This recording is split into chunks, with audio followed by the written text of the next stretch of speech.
Friends, मैं मनोज उंडा अपने यूट्यूब चैनल पर आपका स्वागत करता हूं। आज मैं आपको एसी के बारे में बताऊंगा कि कौन सी नॉब किस काम के लिए आती है। ये हमारे एसी स्विच होता है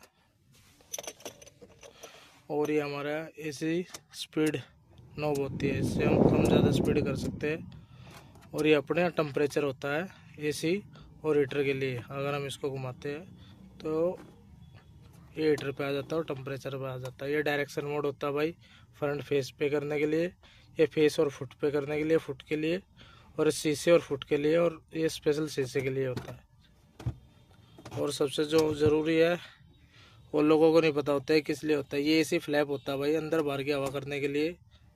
जब इसको हम इस तरफ कर देते हैं तो ये बाहर की हवा खींचता है फ्लैप फ्लोर से, और ये अंदर की हवा को रिसर्कुलेट करता रहता है। अगर मेरी वीडियो आपको अच्छी लगे तो please like, share, subscribe. Thank you.